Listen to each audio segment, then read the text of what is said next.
Bismillahirrahmanirrahim. Assalamualaikum warahmatullahi wabarakatuh. Alhamdulillahirabbil alamin wa bihi nasta'inu ala umurid dunya waddin. Wassalatu wassalamu ala asyrafil anbiya'i wal mursalin wa ala alihi wa sahbihi ajma'in. Subhanaka la ilma lana illa ma 'allamtana innaka antal alimul hakim. Rabbi shrah li sadri wa yassir li amri wahlul 'uqdatam min lisani yafqahu qawli. Amma ba'du. Jamaah kaum muslimin yang dirahmati Allah, alhamdulillah kita bersyukur kepada Allah.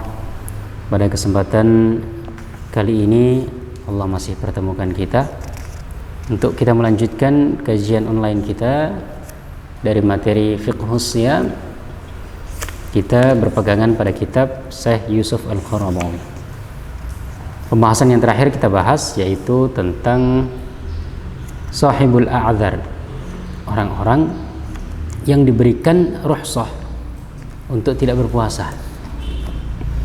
Pada pembahasan terakhir sekali kita sampaikan cara mengqadha puasa ketika orang itu sudah meninggal. Artinya orang yang sudah meninggal apakah dia wajib untuk mengganti puasanya apa tidak? Kalau dia mengganti wajib, bagaimana cara menggantinya? Sudah kita singgung. Mudah-mudahan yang belum melihat bisa dilihat pada edisi sebelumnya. Kita sekarang masuk pembahasan lain, muqawwimatus shiyam wa ma yuftirus shaim wa ma la yuftir. Unsur-unsur yang berkaitan dengan puasa, yaitu terkait apa-apa yang membatalkan puasa dan apa-apa yang tidak membatalkan puasa. Artinya kita harus memperhatikan ketika kita berpuasa ini hal-hal yang kira-kira membatalkan dan kira-kira tidak membatalkan. Perkara-perkara yang menguatkan puasa, yang menjadi unsur atau menjadi komponen penting dalam puasa harus kita perhatikan sehingga puasa kita benar-benar diterima oleh Allah Subhanahu wa taala. Kemudian pembahasan selanjutnya nanti tentang perkara-perkara yang membatalkan dan tidak membatalkan. Ta'rifus shiyam. Kita singgung lagi tentang pembahasan definisi puasa. Seperti yang disampaikan oleh Syekh Yusuf Qaradawi pada pembahasan sebelum-sebelumnya, bahwasanya puasa itu pada dasarnya ya, dia mencakup dua perkara penting. Al-awwal ya, bayanu muqawwimatis shiyam asy-syar'i allati yatahaqqaqu la yatahaqqaqu illa biha. Jadi yang perlu kita perhatikan dalam bahasan tentang puasa ini adalah definisi puasa. Ya, artinya komponen yang melandasi sahih atau tidaknya puasa. Kemudian yang kedua, tahdid al-mufattirat allati aktsara ba'dul fuqaha'i minha. Membahas tentang perkara-perkara yang membatalkan puasa, menetapkan, menentukan. Karena banyak ulama itu yang terlalu melebarkan perkara-perkara yang membatalkan puasa, sehingga orang yang berpuasa itu jadi sangat sempit. Jadi akan susah gitu ya. Wahia la tadkhulu fi ta'amin wala syarabin wala mubasyaratin wala syahwatin minasyahwat. Yang kadang-kadang tidak dimasukkan dalam perkara makan minum atau berhubungan suami istri dan tak ada kaitannya dengan syahwat. Nanti akan kita sebutkan. Walladhi yahummuna bayanuhu huna anna lis-shaumi ruknaini asasiyaini. Di sini kata saya Yusuf Al-Qaradawi, kita ingin menyebutkan bahwasanya ada dua asas penting dalam masalah puasa. Al-imsak wan niyyah. Yang pertama menahan, yang kedua niat. Nah, menahan dari apa? Nah, ini yang perlu nanti dijelaskan. Yang kedua niat. Bagaimana cara niat?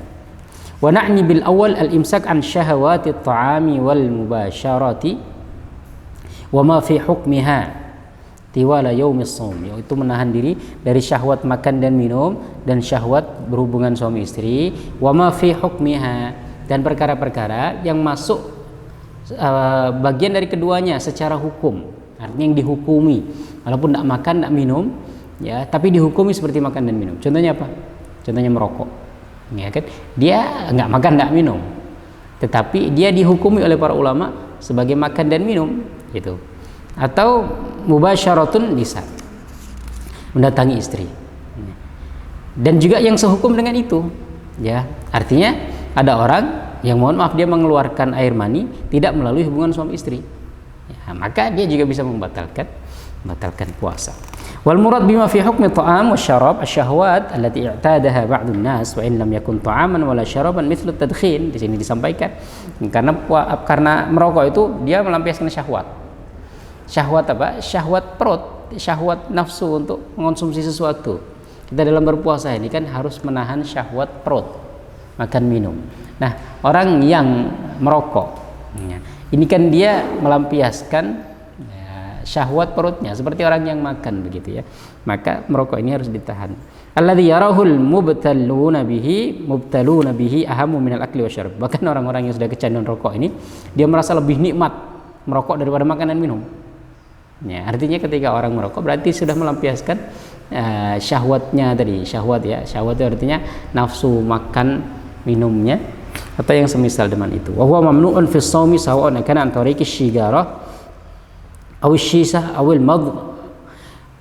Dia merokok ini dia membatalkan puasa, baik melalui rokok sigaret artinya tembakau atau sisa itu di masyarakat Arab. Jadi dia seperti apa namanya ya, dia kayak ada air kemudian ada kayak arang gitu, nanti disedot deh kemudian keluar asap. Dia bukan tembakau dan itu ada rasa-rasanya gitu ya, karena ada airnya tadi itu ya, airnya ini bisa dikasih rasa stroberi, rasa apel, dan nanti ada arangnya kemudian disedot, dia tempatnya agak besar. Nah, itu juga membatalkan puasa karena seperti rokok atau dia mengunyah dan lain sebagainya. Wa hadza bi ijma'i ulama'il muslimin fi aqtaril ard, disepakati oleh orang-orang yang beriman, oleh ulama-ulama muslim bahwasanya merokok membatalkan puasa dengan berbagai caranya tadi itu. Di annahu min asyaddis syahawat allati yajibu fatamul anfus anha fi shiyam, karena dia melampiaskan syahwat yang seharusnya dia kekang syahwat itu. Sebagian ulama mengatakan bahwasanya merokok ini sebenarnya memasukkan suatu unsur. Jadi dalam masalah puasa ini kan kita tidak boleh memasukkan suatu unsur ke dalam lubang yang biasa. Ya, hidung, atau sebagian mengatakan mata, kemudian mulut. Ya, orang yang merokok ini kan artinya nggak boleh memasukkan. Kalau dia nggak makan, nggak minum, sebenarnya memasukkan pasir ke dalam perut melalui tenggorokan, maka dia batal. Ya, walaupun nggak minum, nggak makan kan, pasir bukan, atau masukkan kapas atau masukkan kertas, ya kan, dia ditelan melalui kerongkongan ini, maka dia batal. Sebenarnya puasa ini dia memasukkan sesuatu, karena sebenarnya merokok ini dia memasukkan sesuatu karena ada unsur yang masuk sebenarnya. Ya, jadi dalam dia menyedot asap itu, partikel-partikel asap itu sebenarnya ada unsurnya, sehingga ketika sudah masuk, ya, dia masuk ke paru-paru, maka itu sudah membatalkan puasa. Jadi sebagian ulama mengatakan memang dia tidak memasukkan sesuatu, tetapi hukumnya seperti makan dan minum. Tapi sebagian ulama mengatakan itu ada sesuatu yang dimasukkan sebenarnya, sehingga jelas bahwasanya itu membatalkan puasa. Ala kulli hal, ulama kontemporer terutama sekali sepakat bahwasanya merokok membatalkan puasa. Wa asyaddu minhu wa ablaghu fil man'i tanawulul mukhaddirat al muharramah asyadd at-tahrim. Lebih parah lagi adalah mengkonsumsi sesuatu yang diharamkan. Ya, seperti ganja. Dia tidak makan, dia sedot saja. Ya kan? Maka dia haram. Mithlul hashish atau afyun, heroin, kokain dan lain sebagainya. Wa in ukhidat bi tariqati syam awil hiqn aw ayyi tariqin kana. Walaupun dia dihirup, ya kan, dia dihirup. Enggak ada sesuatu yang dimakan sebenarnya. Ya, tetapi karena tadi itu ya, ada nafsu yang terlampiaskan yang seharusnya itu dikekang, maka dia menjadi batal. Atau melalui suntik kan sama, jadi dia memasukkan sesuatu yang membuat dia tidak bisa mengembalikan syahwat yang harus dikendalikan, maka itu membatalkan puasa. Wa yadkhulu fi hukmil akli wasyurbi kullu ma yatanawalu qasdan bil fam wa yasilu ila al ma'idah wa in lam yakun mushtaha wala mutaladzadzan bihi wa in lam yakun mushtahin wala mutaladzdzin bihi, walaupun dia tidak ingin gitu ya. Jadi memasukkan sesuatu, bukan makanan bukan minuman, ke dalam lambung ma'idah itu usus atau perut lah istilahnya ya, dengan melalui kerongkongan. Walaupun bukan makanan dan walaupun dia tidak ingin, artinya tidak ingin itu tadi itu ya, dia kemasukan kertas, dia makan kertas itu kan tidak enak, tidak nikmat. Apa enaknya kertas? Tapi kalau dia memasukkan itu, ke dalam perutnya melalui kerongkongan tadi itu, maka dia membatalkan puasa. Nah, seperti contohnya pil itu kan nggak disukai orang, ya kan? Dan pil itu bukan makan, bukan minum. Nah, tetapi karena dia memasukkan sesuatu, maka dia menjadi batal puasanya dengan diminum atau dengan disedot, ya, atau dengan dikunyah dan lain sebagainya. Itu pil sudah membatalkan puasa. Wa idza kana al-muslimu fi hajatin haqiqatin ila syai'in min hadhil adwiyah fa huwa maridun yasawan yuftir. Maka kalau semuanya orang lagi sakit, dia butuh untuk minum pil, ya, maka tidak perlu puasa. Karena punya keringanan untuk tidak berpuasa kan. Jadi ngapain berpuasa? Sementara kalau dia minum pil, itu sudah pasti membatalkan puasa. Kama yadkhulu fi hukmil mubasharati inzalul mani bi tariqin ikhtiyariyyin kal istimna wan nazar al muta'ammid al mutakarrar. Yang masuk juga bagian dari berhubungan suami istri, yaitu mengeluarkan air mani dengan cara disengaja, ya, baik melalui onani maupun melihat barang yang diharamkan yang menimbulkan syahwat, yang secara berulang-ulang kemudian mengeluarkan air sperma. Wa taladzuz bil lams, atau dengan memegang atau dengan ciuman atau dengan memeluk seseorang, ya, kan tidak sampai berhubungan suami istri kan, tidak sampai, tapi dengan memeluk semuanya, ya, atau dengan mencium tapi kemudian sampai mengeluarkan air mani, maka itu dianggap membatalkan puasa, ya. Nah, bagaimana kalau semuanya mimpi basah?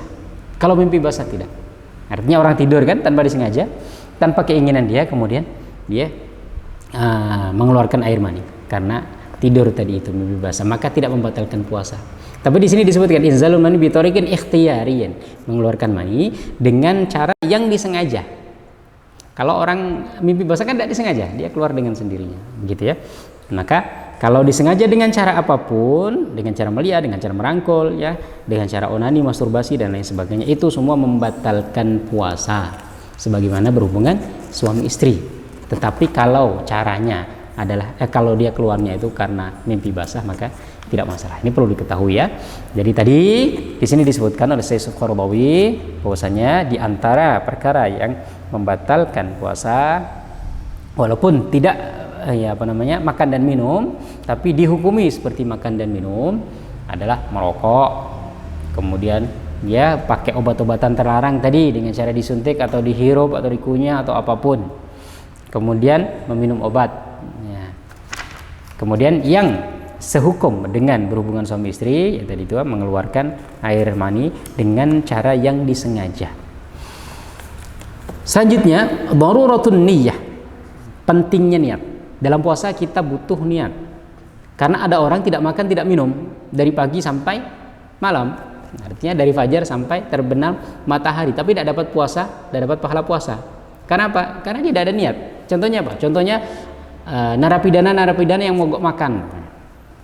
Jadi ada kan orang-orang di penjara itu karena dia mendapatkan perlakuan yang tidak baik, dia mogok makan.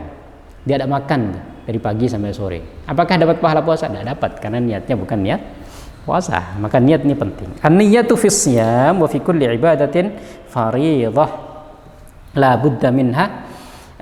Dari puasa, niat pada puasa dan pada ibadah-ibadah fardhah itu harus tidak boleh ditinggalkan. Wala yahumuna an takuna ruknan 'inda ba'dil fuqaha au syartan 'inda ba'dihim. Sebagian mengatakan itu bagian dari rukun, sebagian mengatakan itu bagian dari syarat.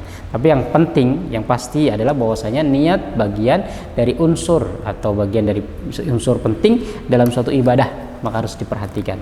Ya. Wal murad bin niyyah huna an yaquma bil ibadati imtithalan li amrillah ta'ala. Yang dimaksud dengan niat ini adalah melakukan sesuatu ibadah dengan niat karena Allah Subhanahu wa taala, dengan tujuan mendapatkan ridha dari Allah, dengan tujuan melakukan perintah Allah Subhanahu wa taala, wa taqarruban ilaihi, dan untuk mendekatkan diri kepadanya. Artinya ketika melakukan sesuatu, niatnya melaksanakan perintah Allah, mengharapkan ridha Allah, kemudian ingin mendekatkan diri kepada Allah. Karena tadi ada orang tidak makan dan minum, tidak dapat pahala puasa. Kan enggak ada niatnya, tidak niat untuk menjalankan puasa, ya kan? Kalian seumpamanya mendapatkan pada suatu hari enggak ada makanan sama sekali. Ya dari pagi sampai malam itu tidak ada yang bisa dimakan. Nah, kalian tidak makan, tapi tidak ada niat juga untuk berpuasa, makanya tidak ada pahala puasa. Ya itu ya, jadi niat harus ditetapkan. Faqad yumsiku ba'dun nasi 'anil ta'ami wasyarabi min al-fajr ila al-maghrib wa lima huwa akthar walakin biqasdir riyadah wa naqsil wazn wa ma syabaha dzalika. Ada orang yang tidak makan tidak minum dengan niatan mengurangi berat badan atau diet, ya kan? Dia enggak makan, enggak minum dari pagi sampai petang. Ya sama, dia ada dapat pahala puasa. Wa qad yumsiku akharuna ihtijajan ala amrin muayyanin. Ada sebagian yang tidak makan karena protes terhadap suatu hal. Wa tahdidan lil qatlil bati' lin nafs. Kama yaf'alu dzalika katsiran al-mudribuna 'anil ta'am fi sujun wal mu'taqalat. Seperti orang yang masuk penjara gitu ya. Dia karena mendapatkan perlakuan yang tidak baik, dia mogok makan. Dia tidak mau makan. Itu. Nah, orang yang mogok makan seperti ini niatnya tidak puasa, maka tidak dapat pahala puasa. Wa qad yumsiku ba'dun nasi tashaghulan aw istighraqan fi 'amalin ya'khudhu 'alaihi fikrahu wa yunsihi. Ada sebagian orang yang karena kesibukan dia tidak makan, jadi mungkin dia sibuk betul sehingga dia lupa tidak makan dari pagi sampai petang. Ya kan ada orang yang sibuk betul. Ya, nah orang ini juga tidak dapat pahala puasa sehingga dia sampai lupa untuk makan. Ya. Wa kullu haula laisu sha'imin as-shiyam asy-syar'i. Orang yang seperti itu tidak dianggap orang yang berpuasa. Li'annahum lam yanwu wa lam yaqsidu bi imsakihim wa ju'ihim wa hirmanihim wajha Allah ta'ala. Karena dia itu tidak meniatkan dalam menahan makan, menahan minum, dalam menahan hal-hal yang diharamkan itu, ya, yang tidak diperbolehkan dalam puasa maksudnya, itu tidak mengharapkan wajah Allah Subhanahu wa taala, tidak mengharapkan ridha Allah. Ya. Wala yaqbalullahu ibadatan illa binniyah. Allah tidak akan menerima ibadah kecuali dengan niat. Apa dalilnya? Firman Allah Subhanahu wa taala, "Wa ma umiru illa liya'budullaha mukhlishina lahuddin hunafa." Tidaklah mereka diperintahkan kecuali untuk menyembah Allah dengan ikhlas, hunafa, dengan lurus, lahuddin, hunafa, untuk agama Allah Subhanahu wa taala. Wa qala Rasulullah sallallahu alaihi wasallam bersabda, "Innamal a'malu binniyat wa innamal likulli imri'in ma nawa." Sesungguhnya amalan itu dinilai karena niatnya. Kalau ada niat dapat pahala, tidak ada niat tidak dapat pahala. Kullu 'amali ibni adam lahu illa as-shaum. Setiap amalan anak Adam bagi dia kecuali puasa. Fa innahu li, kata Allah, itu untukku. Wa ana ajzi bihi, aku akan membalas pahala untuknya. Yada'u ta'amahu wa syahwatahu min ajli. Dia meninggalkan makannya dan syahwatnya karenaku. Nah, ada kata karenaku ini yang membatasi antara puasa syar'i dengan puasa tidak syar'i. Antara sesuatu itu dianggap puasa atau tidak bernilai puasa. Faman taraka at-ta'ama wasyahwata min ajli syai'in ghairillahi ta'ala lam yasumis siyam asy-syar'i. Barang siapa yang tidak makan tidak minum mengendalikan syahwat tadi bukan karena Allah, maka tidak dianggap puasa. Wan niyyatu mahalluhal qalb. Niat itu tempatnya dalam hati. Li'annaha 'aqdul qalbi 'ala al-fi'li wat talaffuz bil lisani laisa matluban wa lam ya'ti fi nusus asy-syar'i ma yadullu 'ala talab at-talaffuz biha. La fi as-shaumi wa la fi as-salati wa la fi az-zakah illa ma jaa'a fi sya'nil haji wal umrah. Niat adanya dalam hati. Masalah melafalkan pada hakikatnya tidak diwajibkan oleh syariat. Tapi kalau mau melafalkan boleh-boleh saja untuk menguatkan niat yang ada dalam hati. Karena tidak ada dalil syariat baik dari Al-Qur'an maupun dari hadis-hadis Nabi sallallahu alaihi wasallam yang mewajibkan seseorang untuk melafalkannya. Ya, tapi tidak wajib bukan berarti tidak boleh. Boleh saja untuk menguatkan apa yang dalam hati. Karena ada sebagian orang itu yang kalau tidak dilafalkan itu tidak merasa gitu ya, sehingga dia perlu melafalkan. Tetapi ada dua amalan yang dalam niatnya itu dilafalkan, yaitu haji dan umrah. Ya, labbaik Allahumma hajjan, labbaik Allahumma umratan. Itu ada dalam hadis Nabi sallallahu alaihi wasallam bahwasanya beliau ketika niat melafalkan niat haji dan umrah itu. Ini tentang niat ya, tapi yang pasti adalah dalam hati. Ada orang melafalkan niat tapi hatinya kosong, maka dia tidak dianggap berniat. Tapi orang yang sudah menetapkan dalam hati walaupun dia tidak melafalkan maka sudah dianggap niat. Ya, intinya semua ulama sepakat seperti itu, bahwasanya niat adanya dalam hati. Nah, masalah dilafalkan apa enggak ini masalah khilafiyah, tapi yang disepakati adalah dalam hati. Maka jangan sampai ketika kita sudah melafalkan hati kita kosong. Ya, itu ya. Wal insan fi syu'unihi dunyawiyah la yatalaffadhu bima yanwihi. Dan orang itu, manusia itu kebiasaannya ketika dia punya niat tidak harus dilafalkan. Fa yaqulu nawaitu safar ila baladin kadza. Ketika seseorang niat untuk melakukan safar, tidak harus dia mengatakan saya niat safar. Ya udah pergi-pergi aja. Ya. Ketika dia sudah mempersiapkan makanan, mempersiapkan bekal, mempersiapkan motor, kan? Dia sudah menyiapkan, itu berarti sudah niat untuk dia melakukan perjalanan tanpa harus dia mengucapkan itu dalam keadaan seperti itu. Dia itu sebenarnya sudah niat untuk Safar ai nawaitu an akula kadza wa kadza, atau niat untuk makan ini makan itu. Ya, orang sudah masak mie sebenarnya. Ya kan? Antum menemu mie, kemudian mie itu dimasak, ya, ini dan sebagainya. Kemudian itu ketika masak itu sudah niat untuk makan mie, ya kan? Orang mau salat seumpamanya, kan? Dia sudah wudu, itu sudah niat untuk dia salat. Ya, kemudian dia datang ke masjid, ya, itu sudah niat untuk salat. Artinya dalam kebiasaan orang itu ketika ingin melakukan sesuatu tidak harus dilafalkan. Walihada la tu'addun niyyah muskilatan binisbah lil muslim al multazim bisiyam. Karena itu masalah niat itu bukan perkara yang yang ribet ya bagi orang yang beriman, bagi orang yang sudah terbiasa puasa, ya, yang sudah mengetahui perkara-perkara yang harus dilakukan dalam berpuasa. Fahuwa bi tabi'atihi nawin lahu musammimin alaihi. Secara tabiatnya maka dia sudah menghendaki atau dia berniat untuk berpuasa. Walau kallafathu alla yanwihi mastata'. Walaupun dia sebenarnya tidak meniatkan sesuatu secara lafal, ya, maka sebenarnya dia itu sudah secara keadaannya itu sebenarnya sudah berniat. Wa min dalaili niyyatihi qiyamuhu lis-sahur. Orang sudah bangun untuk sahur itu berarti dia niat puasa. Kan kalau udah bulan Ramadan tidak ada yang bangun untuk sahur, kan? Ketika antum keluar bangun untuk sahur itu sebenarnya sudah niat untuk puasa. Tapi ngapain kalau udah sahur? Kalau udah mau puasa, kalau bangun malam-malam untuk makan itu, kan? Wa tahiyatuhu lahu, udah nyiapin. Bahkan sebelum tarawih sudah siapin, ini yang mau dimasak, ya kan? Ini nanti untuk sahur. Wa in lam yakum, walaupun sebenarnya dia tidak bangun ketika itu. Wa i'daduhu ma yulzimu li futuril ghad wa tartibihi a'malahu wa mawa'idahu ala wifqi dzurufis siyam. Kemudian juga sudah mempersiapkan untuk berbuka dan lain sebagainya. Fala da'iya lil iktsar minal kalam 'anil niyyah. Maka kata Syekh Al-Qaradawi, tidak perlu banyak membicarakan tentang niat ini. Karena sebenarnya walaupun tidak dilafalkan, ya, orang itu sudah berniat untuk berpuasa dengan melihat keadaannya tadi itu. Ya, udah tarawih, kan? Habis itu tarawih, ya. Setelah tarawih udah mikir untuk belanja beli-beli untuk sahur, ya kan? Besok lagi sudah mikir untuk ini, besok lagi. Jadi sebenarnya sudah niat untuk berpuasa walaupun tanpa dilafalkan. Fahiya hadiratun wa qa'imatun ladai muslimin mu'tadin 'ala shaum. Jadi niat itu sebenarnya sudah hadir dalam hati setiap orang muslim yang terbiasa melakukan puasa. Innamal ladzi yahtaju ilaiha huwa man kana lahu 'udhrun yubihu lahu al-fitr kal marid wal musafir fayasumu hinan wa yuftiru hinan. Fa idza shama yahtaju ila tajdidin niyyah liyatamayyaza shaumu yaumu shaumihi min yaumi fitrihi.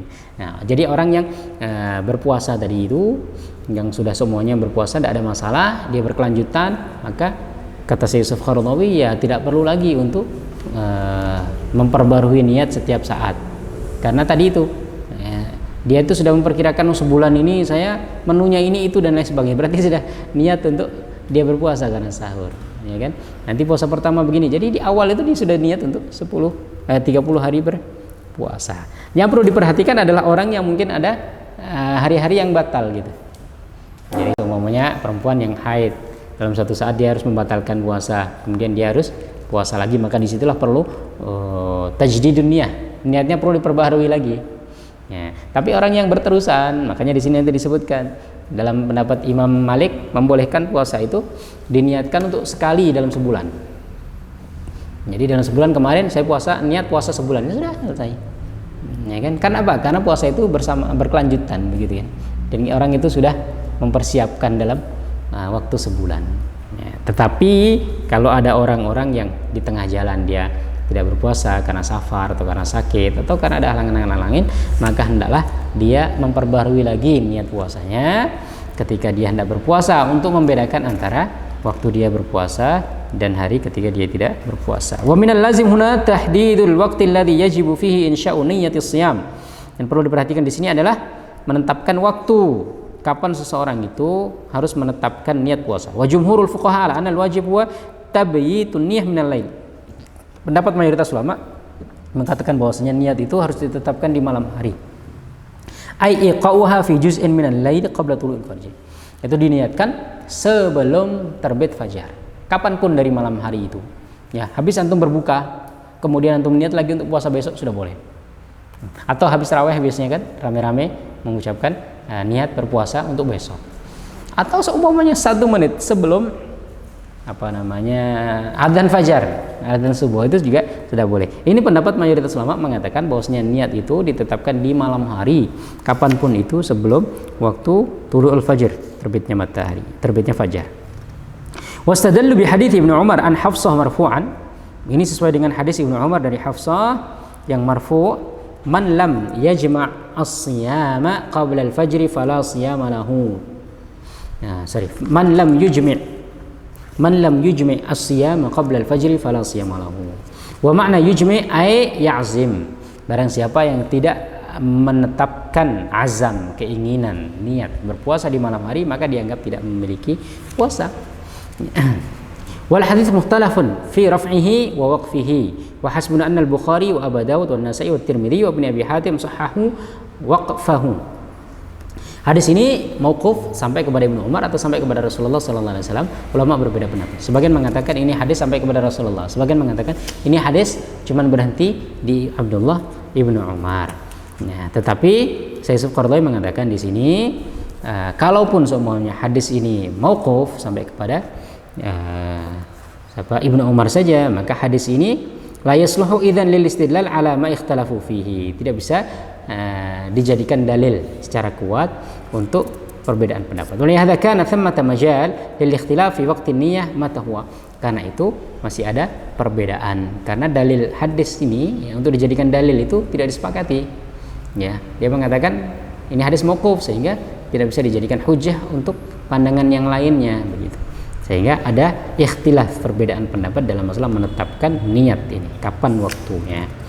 Faman akhadha bil hadits al-madhkur jala waqta qabla al-fajr. Barang siapa yang mengambil hadis ini, menganggap hadis ini bisa dijadikan hujjah, maka orang ini mengatakan niat harus sebelum fajar. Wa man lam ya'khudh bihi ajazaha qablahu wa ba'dahu. Barang siapa yang enggak mengambil hadis ini karena hadis ini mauquf, tidak bisa dijadikan dalil yang kuat, seperti Abu Hanifah mengatakan bahwasanya niat itu boleh sebelum fajar, boleh setelah fajar. Alladzi yujizu shauma Ramadan bi niyatin minal lail wa ila nisfin nahar. Pendapat Imam Abu Hanifah membolehkan niat itu sejak pertengahan malam ya sampai pertengahan siang. Sejak malam sampai pertengahan siang. Artinya kalau orang itu tidak makan, kemudian dia baru meniatkan jam 9 sebelum pertengahan siang ya, maka dia dianggap sudah sah untuk berpuasa. Kalau pendapat mayoritas ulama termasuk jumhur ulama dan mazhab Syafi'i yang banyak dipakai itu, dia harus menetapkan sebelum subuh. Artinya kalau sebelum subuh belum menetapkan, kemudian dia baru jam 8, 9 atau jam 10 baru dia meniatkan untuk puasa, maka dia tidak mendapatkan pahala puasa. Ya, tidak dianggap berpuasa, puasanya tidak sah. Tapi bagi Imam Abu Hanifah, dia membolehkan sampai pertengahan hari sampai zuhur itu. Artinya kalau orang menetapkan niat di waktu pagi, dia masih boleh walaupun setelah fajar. Ala kulli hal tadi itu. Landasannya apa? Landasannya tadi karena hadis itu ada yang menerima, ada yang tidak menerima. Wa minhum man qassara tabyitan niyyah 'ala al-fardhi wa amma an-nafl fa ajazuhu fi an-nahar ila ma qabla zawal. Sebagian ulama ada yang mengambil jalan tengah, kalau dia puasanya itu wajib, maka dia harus niat sebelum subuh. Kalau puasanya itu puasa sunnah, boleh niat di pertengahan hari sampai pertengahan hari. Gitu ya. Artinya boleh pagi hari orang yang tidak makan kemudian dia niat puasa Senin Kamis. Dia tidak makan nih. Enggak ada makanan lagi. Ya, daripada tidak makan, aku niatlah puasa Senin Kamis. Ya, pas di hari Senin, maka dia boleh. Tapi kalau puasa wajib maka tidak boleh. Ya. Kalau puasa wajib ya, semuanya puasa wajib Ramadan seperti ini. Ya. Kemudian atau puasa qadha. Puasa qadha ini ganti Ramadan. Ganti Ramadan harus diniatkan sebelum fajar. Nah, karena dia puasa wajib, maka dia harus sebelum fajar. Sehingga pendapat golongan yang ketiga ini, kalau semuanya orang niat qadha, ya, baru diniatkannya jam 8 pagi, maka dia tidak mendapatkan nilai puasanya itu. Nah, jadi masalah menetapkan niat ada 3 pendapat ulama. Mayoritas ulama mengatakan bahwasanya sebelum fajar, jadi waktu malam sebelum fajar. Imam Abu Hanifah mengatakan boleh malam atau sampai pertengahan siang, baik itu puasa wajib maupun puasa sunnah. Pendapat yang ketiga, ya, ini juga diikuti oleh banyak ulama mengatakan bahwasanya dia dibolehkan untuk niat di pagi hari sampai pertengahan hari bagi puasa sunnah. Bagi puasa wajib tetap harus sebelum fajar.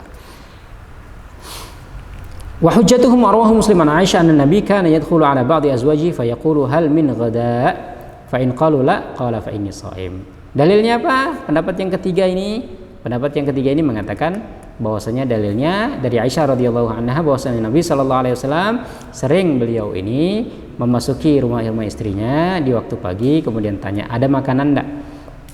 Istrinya mengatakan ada makanan. Nah, kemudian kalau begitu saya puasa. Ketika Rasulullah bertanya ada makanan enggak, berarti niat untuk makan sebenarnya. Jadi belum ada niat puasa. Tapi ketika tidak mendapatkan makanan, kemudian beliau baru niat puasa. Dan ini puasa sunnah. Nah, ini pendapat kelompok yang ketiga.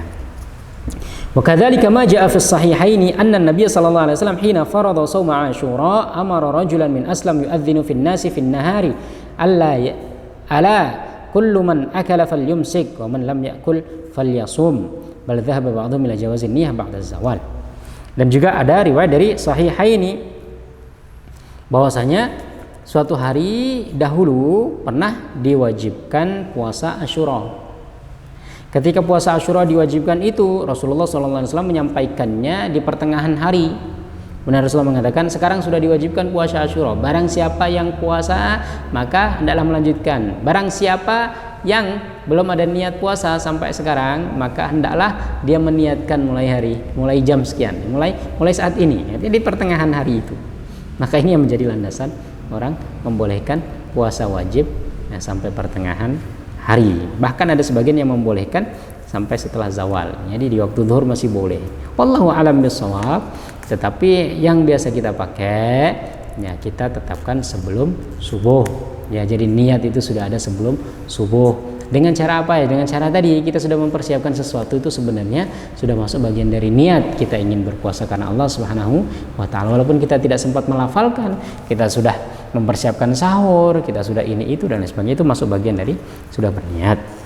Wa minal fuqaha mithlu Zuhri wa Atha wa Zufar, sebagian ahli fikih seperti Zuhri, kemudian Atha, kemudian Zufar, man lam yujibun niyyah fi shaumi Ramadan wa ka'annahum wallahu alam yarawna anna shaum Ramadan la yahtaju ila niyyah minal muslim fa huwa bi mujarrad imsakihi shaimun. Sebagian fuqaha seperti Az-Zuhri, Atha dan Zufar mengatakan bahwasanya puasa Ramadan tidak perlu niat. Kenapa tidak perlu niat? Ya ini menurut analisa Syekh Qardawi, mungkin menurut beliau karena puasa Ramadan ini ya sudah harus dilakukan. Dia tidak niat, kalau dia memang sudah tidak makan di bulan Ramadan maka dia dianggap berpuasa Ramadan. Wallahu a'lam. Ini disampaikan oleh Syekh Qardawi sebagai tambahan ilmu bagi kita. Nah, tapi untuk mengambil jalan yang lebih selamat ya sudah kita niatkan, kita tetapkan niat itu di waktu malam hari yang itu disepakati oleh ulama kebolehan untuk niat di malam hari sebelum fajar. Kalau setelah fajar ini kan diperselisihkan, ada yang membolehkan, ada yang enggak, ya kan? Sehingga ya sudah kita pakai yang disepakati. Disepakati itu apa? Disepakati adalah niat sebelum subuh. Dengan cara apapun ya, dengan cara mau melafalkan silahkan untuk menguatkan, dengan cara tadi ya dalam hati ditetapkan mau niat puasa, atau dengan keadaan kita yang sudah mempersiapkan untuk puasa itu sudah dianggap bagian dari niat. Zahabal Imam Malik ila anna niyatas siyam fi awwali lailatin min Ramadan kafiyatan lisyahri kullihi. Imam Malik mengatakan seseorang yang berniat puasa sebulan penuh di awal Ramadan itu sudah mencukupi, dianggap niat. Artinya kemarin ya, atau di awal Ramadan nih, di awal Ramadan kita tetapkan bahwasanya aku niat puasa sebulan, itu sudah cukup. Jadi nggak perlu diperbaharui lagi niatnya, karena itu tadi Ramadan itu berkelanjutan ya, dia berurutan, tidak ada jedanya. Kalau puasa-puasa yang lain, puasa sunnah kan ada jeda, mau iya mau enggak. Tapi kalau ini kan wajib berterusan, sehingga ketika niat, saya niat puasa sebulan penuh, nah itu dianggap sudah cukup bagi mazhab Imam Malik. Wa mughniyatan an tahdidi niyyatin likulli lailatin. Jadi ya tidak perlu lagi untuk berniat setiap malam. Ternyata niat yang tadi sudah cukup. Bagaimana kalau mau niat lagi di setiap malam? Ya boleh saja. Tapi kalau tidak niat pun sudah cukup niat yang pertama 90. Bi'tibari shaum Ramadan amalan wahidan. Dia mengatakan bahwasanya puasa Ramadan itu satu paket, enggak bisa dipisah-pisah. Wa ibadatan wahidan, ibadah satu. Artinya tidak dipecah-pecah gitu. Wa in kanat muwazza'atan 'alal ayyam, walaupun dibagi untuk beberapa hari. Kal haji takfihi niyyah fi awwalihi wa in kanat af'aluhu muwazza'atan 'ala 'adadin min al-ayyam wa huwa madhhabu Ishaq wa rahawai Ishaq wa riwayah an Ahmad. Madhab Ishaq Ibnu Rahawai dan juga diriwayatkan pendapat dari Imam Ahmad. Artinya Imam Malik mengatakan puasa itu satu kesatuan, sehingga niatnya di awal itu sudah cukup untuk sebulan. Sebagaimana haji. Haji itu kan niatnya satu, labbaik Allahumma hajjan, walaupun amalannya banyak. Ya kan, amalannya apa? Ya ada datang wukuf dulu. Ya kan, setelah wukuf nanti lebar jumroh. Ya, kemudian tawaf ini itu dan lain sebagainya. Yang itu ya butuh beberapa kali istirahat gitu. Orang habis wukuf, ya, kemudian dia mabit. Nah, kemudian nanti habis mabit dia lombar jumroh. Nah, kemudian nanti dia tawaf, kemudian nanti dia sa'i, kemudian dia tawaf. Itu kan nggak sekaligus. Sebelum orang itu tawaf dia masih boleh ya ngapain? Artinya dia masih ada jeda begitu kan? Ya, bahkan bisa tidur dulu, bisa ngapain dulu, bisa ide dulu. Ya, kemudian tahallul. Nah, nanti sampai tawaf wada ya, untuk meninggalkan Ka'bah dan lain sebagainya. Itu amalan-amalan yang terpecah-pecah, tetapi dia satu paket, satu rangkaian, yaitu ibadah haji gitu. Sehingga niatnya tidak perlu lagi nanti mau wukuf saya niat wukuf ya, mau tawaf saya niat tawaf, niat haji selesai. Mau rangkaiannya ya sudah masuk bagian dari niat haji tadi. Wallahu a'lam bishawab. Ini menurut Imam Malik. Wadh-dhahir anna shauma kulli yaumin ibadah. Tetapi yang tampak lebih jelas adalah bahwasanya puasa itu adalah amalan yang terpisah satu hari dengan hari yang lainnya. Musqitatun li fardhi waqtiha. Karena dia bisa menggugurkan kewajiban hari setelah sebelumnya gitu ya. Bi khilafil hajj fa innahu kulluhu amalun wahidah.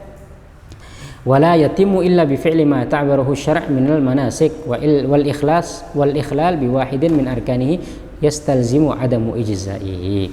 Karena kalau masalah puasa itu kan kita membatalkan, kemudian besok lagi nambah lagi, batalkan lagi, besok lagi, kan begitu. Tapi kalau haji itu kan tidak boleh dibatalkan. Jadi kalau dia melakukan hal-hal yang membatalkan haji, tidak melakukan salah satu dari rukunnya, maka dia bisa tidak sempurna hajinya alias batal begitu. Ala kulli hal, Syekh Yusuf Qaradawi mencoba untuk mengatakan bahwasanya puasa tidak seperti haji. Walaupun Imam Malik mengatakan puasa seperti haji, satu paket. Wa mahma yakun minal ikhtilaf fi amrin niyyah fal muakkad annaha fi siyami Ramadan markuzatun fi dhamiri kulli muslim harisin ala siyami syahrihi. Walaupun dengan perbedaan pendapat tentang niat tadi, apakah harus setiap malam atau boleh sekali untuk sebulan, tetapi masalah puasa Ramadan ini sudah ada di hati masing-masing kaum muslimin. Artinya insya Allah lah kaum muslimin itu sudah ada niat dalam hati mereka untuk sama-sama berpuasa. Ya, wala muskilata fi dzalika 'ala al-idrak. Maka tidak perlu adanya muskilah. Jadi walaupun tidak diniatkan secara lafal, orang itu sudah punya niat untuk berpuasa dalam hati. Ya, bahkan keadaan kita ini yang sudah tidak biasa seperti bulan-bulan yang lain itu menunjukkan bahwasanya kita ini sudah niat berpuasa, ya kan? Sudah belanja untuk persiapan sahur ya, kemudian dia mempersiapkan ini dan itu dan lain sebagainya, sudah dianggap bagian dari niat. Wa amma fi shaumit tatawwu fala hadits qat'iyah bi anna insyaiha bin nahar jaiz. Sementara untuk puasa tatawwu, puasa sunnah, maka hadis-hadis banyak yang menetapkan bahwasanya boleh ditetapkan niatnya di waktu siang hari, kama alaihi amalur rasul sallallahu alaihi wasallam, seperti yang diamalkan oleh Rasulullah sallallahu alaihi wasallam wa sahabatihi dan para sahabat. Walakin yabdu anna alladhi yuthabu alaihi huwal waqtu alladhi ibtada'a fihi an-niyyah bakkara aw ta'akhkhara idz la thawaba illa binniyah. Tapi Syekh Yusuf Qaradawi mengatakan puasa ini dia dapat pahala ketika niat itu ditancapkan. Artinya kalau seorang itu memang puasa sunnah boleh ditetapkan waktunya, waktu niatnya itu ya di pagi hari sebelum zuhur. Tetapi nilai pahalanya itu ya ditetapkan ketika dia sudah meniatkan. Artinya kalau semuanya ada orang puasa tatawwu, puasa sunnah, dia itu baru niat jam 10, sah puasanya itu, tetapi nilai pahalanya ya baru dihitung dari jam 10 tadi, ya kan?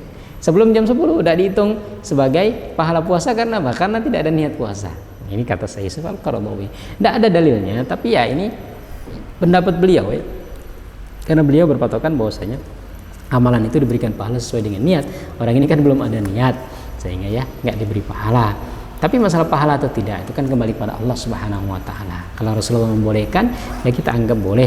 Masalah pahala ya nanti sesuai dengan ketentuan Allah Subhanahu wa taala. Allah beri pahala, alhamdulillah. Allah tidak beri pahala, yang penting kita sudah melaksanakan amalan sunnah tersebut.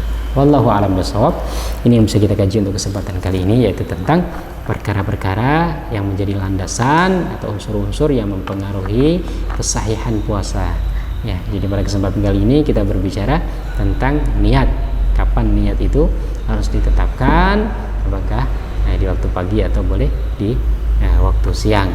Kemudian juga apakah harus setiap malam atau boleh sekali dalam sebulan. Wallahu a'lam bishawab. Mudah-mudahan ada manfaatnya. Qul qouli hadza wa astaghfirullahal azim li wa lakum. Wassalamualaikum warahmatullahi wabarakatuh.